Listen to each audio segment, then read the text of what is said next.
confort particulier dans la chirurgie implantaire, par exemple. Bon, bah, c'est pas tout le monde qui recherche ça. Il y a des gens qui cherchent juste le service et puis c'est tout. Donc, il y a vraiment différentes choses. Et donc, quand on a envie de pratiquer avec la manière dont on a envie de pratiquer, bah, on arrive à se dire, bah, voilà, je vais faire mon endroit où je pourrais finalement un petit peu pas faire pratiquer la dentisterie dont je rêve. Voilà. Coup de pouce, découvrez le savoir-faire et les idées des entrepreneurs Olim. Vous en avez entendu parler, les dentistes aujourd'hui, avec 5 ans d'expérience, n'ont plus d'examen. Ils peuvent venir exercer leur métier en toute tranquillité. Mais les jeunes dentistes, ceux qui n'ont pas encore 5 ans d'expérience, eh bien, pour eux, rien n'a changé. Il faut encore passer l'examen. C'est exactement ce qui est arrivé à notre ami Jérémy Gold, ici présent. Mais il ne s'est pas du tout découragé. Il a réussi l'examen haut la main. Bonjour et bienvenue, Jérémy Gold. Bonjour Cathy. Ravi de vous accueillir. Alors, vous êtes chirurgien dentiste. Tout à fait. C'est comme ça qu'on dit. Et vous avez 2 spécialités, l'orthodontie esthétique pour adultes. Exactement. Et les implants, avec une technique où il n'y a pas besoin d'ouvrir les gencives. Exactement.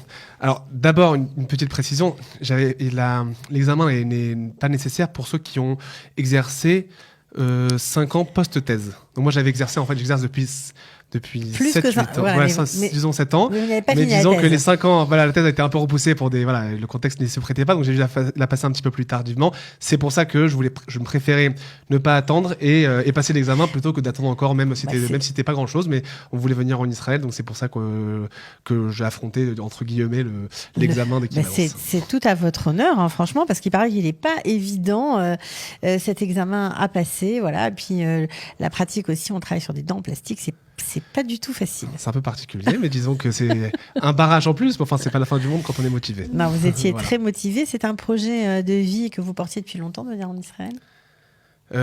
Oui, disons que depuis qu'on est mariés, en fait, on s'est mariés il y a 6 ans et demi avec ma femme, et puis même avant le mariage, quand on s'est mariés, c'était on va vivre en Israël. C'était clair. Donc c'était une ambition, un projet de vie, une direction de vie, et donc là qu'on est en train de concrétiser aujourd'hui. Ok, c'est magnifique. Vous êtes arrivé, on va dire, depuis 2 ans, je crois juste avant le corona.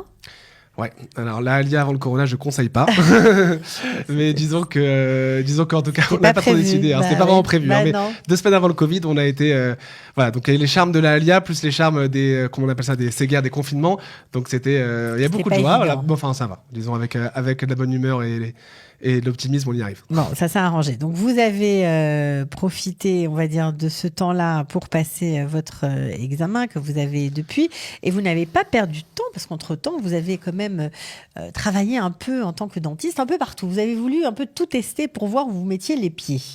Exactement, tout à fait. Alors en fait, ce qui se passe, c'est qu'on arrive en Israël dans un système de santé qui est différent du système de santé français.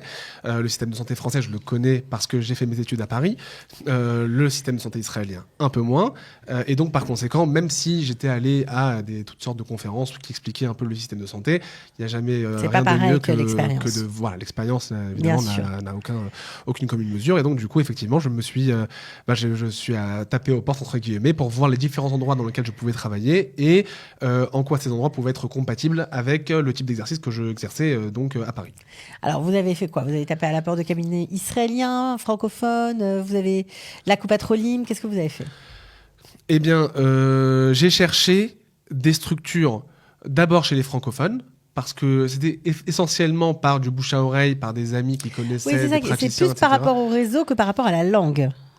Oui, j'ai fait de tout. J'ai contacté des cabinets dentaires en montrant mon CV, en montrant des différents, tout type de structures.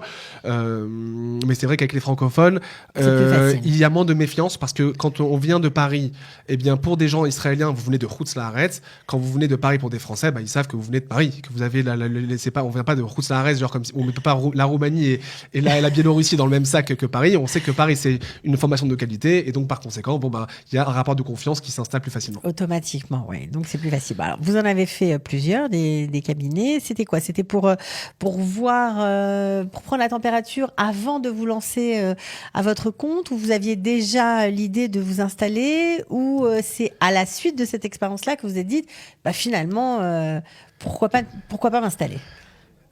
Alors, c'est difficile de répondre de manière, on va dire, un peu tranchée. Hein. C'est un petit peu un mélange de tout. C'est vrai que quand on regarde, voilà, par exemple, l'expérience en Coupe Patrolim, bon, c'était quelque chose qui était d'abord très intéressante, très enrichissante, mais du coup, on se rend compte qu'il y a quand même un décalage entre la manière dont j'exerçais à Paris et la manière dont je pouvais exercer en Coupe Patrolim et pour le type de public, parce que du coup, moi, je travaille essentiellement avec les adultes à travers donc l'orthodontie esthétique et l'implantologie. Donc, c'est vrai qu'en Coupe Patrolim, c'est plutôt des jeunes, des adolescents. En orthodontie, oui, c'est plutôt des gens qui ont voilà, c'est des gens qui ont Coupe Patrolim, mais sinon, ils passent directement ou en privé, ou bien c'est pas remboursé par la Coupe Patrolim. Donc c'était une première chose. Et puis le privé, c'était aussi de voir un peu comment ça fonctionne. La patientèle, les Israéliens sont quand même très différents. Une patientèle israélienne, une patientèle française, ni en mieux ni en moins bien. Il y a c'est pas une question comparée. Non, ils sont différents. Mais il s'agit que voilà, il y a une différence, il y a une mentalité particulière avec voilà, ses avantages, ses inconvénients. En tout cas, il faut s'adapter, ça c'est certain. Et donc du coup, c'était. Ça veut dire quand on négocie les prix quand on arrive chez le dentiste, c'est la première chose qu'on fait quand on est israélien. Peut-être c'est un peu grossier comme c'est un peu grossier comme caricature, mais un petit peu aussi. Il y a un petit peu de ça, mais non, il y a un petit peu de tout. Il y a aussi la volonté de tout comprendre, et ça c'est quelque chose qui est positif, qui est à double tranchant. Voilà, c'est-à-dire qu'il y a une volonté de tout comprendre, mais beaucoup de questions. On veut comprendre le tenant et les aboutissants de chaque traitement. Donc le rapport de confiance est plus difficile à mettre que quelqu'un qui se laisse porter par le soin, où j'ai confiance dans mon praticien et effectivement, après c'est au praticien de donner les informations nécessaires, les explications nécessaires. Bon, ça c'est bien évident, ça fait partie de mon travail et moi je mets un point d'honneur là-dessus. Mais on n'est pas enseveli de questions quand on travaille, disons, avec un peu moins en tout cas dans une patientèle française. Donc on apprend un petit peu à s'adapter et à découvrir le paysage israélien. Alors à quel moment vous avez dit ça y est, je me lance? Parce que là vous vous êtes lancé. Tout à fait. Alors vous êtes là pour ça d'ailleurs. C'est ça un petit peu, ouais. Ben oui. À quel moment? Et ben tout simplement en se rendant compte que on a beau exercer dans différentes structures, si on veut pratiquer la dentisterie dont on rêve, entre guillemets, c'est-à-dire vraiment la dentisterie dont on ambitionne, on est obligé à un moment d'avoir un endroit à soi où on peut pratiquer sa philosophie professionnelle, les types de soins, parce qu'il y a énormément... La dentisterie, c'est aussi de la philosophie, hein, dans le sens, alors je ne vais pas jouer les philosophes, mais ça veut dire qu'il y a une manière de soigner. Il y a, par exemple, la dentisterie conservatrice, on essaye de sauver les dents. Alors, à l'inverse, vous avez des gens que dès qu'il y a un petit quelque chose, boum, on va dévitaliser, mettre des couronnes, ou bien, dès qu'il y a un petit souci, on extrait, on pose un implant. Donc, il y a différentes manières de pratiquer en fonction d'abord des milieux sociaux, parce que parfois, voilà, quand il y a certains milieux où on ne pourra pas faire tel type de soins parce que ça coûte trop cher, ou bien parce que il n'y a pas forcément de demande, ou bien de l'esthétique. L'esthétique, c'est évidemment pas, c'est encore un autre public, ou bien on va chercher à diminuer les douleurs, ou diminuer. Donc on cherche un confort particulier dans la chirurgie implantaire, par exemple. Bon, c'est pas tout le monde qui recherche ça. Il y a des gens qui cherchent juste le service et puis c'est tout. Donc il y a vraiment différentes choses. Et donc quand on a envie de pratiquer avec la manière dont on a envie de pratiquer, on arrive à se dire voilà, je vais faire mon endroit où je pourrais finalement un petit peu pas faire pratiquer la dentisterie dont je rêve. Voilà, Alors les gens ne se rendent pas toujours compte, mais il y a différentes manières de soigner. En préparant l'émission, vous me disiez avoir eu l'habitude d'avoir des matériaux haut de gamme, une façon de faire, de prendre votre temps aussi pour soigner les patients. J'imagine que c'était compliqué dans les cabinets où vous êtes passé ici. Mais là, depuis que vous êtes installé, est-ce que vous arrivez à avoir ce niveau, on va dire, d'exigence? Est-ce que ça tient? Parce que vous êtes entouré quand même de prestataires différents, les prothésistes sont différents, les matériaux sont différents. Comment vous faites?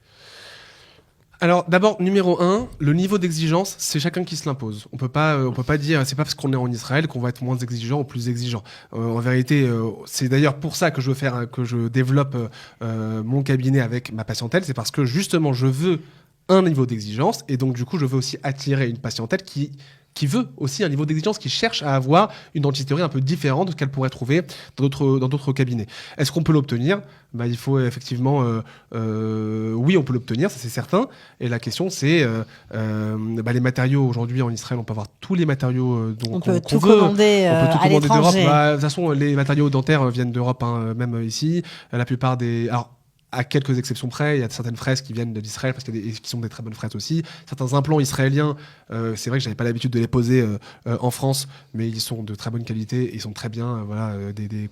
Des compagnies qui ont beaucoup de recul, donc il n'y a pas vraiment de souci à se faire. C'est vraiment, c'est surtout au niveau de la façon, le soin qu'on va faire. Voilà, est-ce qu'on va extraire ou est-ce qu'on va sauver? Est-ce qu'on va ouvrir une gencive et après la suturer et après la rouvrir 3 mois après ou bien est-ce qu'on va justement faire des techniques plus modernes qui permettent que ce soit moins douloureux, plus confortable, moins de contraignant, etc. Et ça gonfle moins, ça gonfle quasiment pas. Bref, trouver des méthodes de manière à faire des choses plus élégantes et une dentisterie plus élégante, plus classe et qui permet un maximum de confort pour le patient.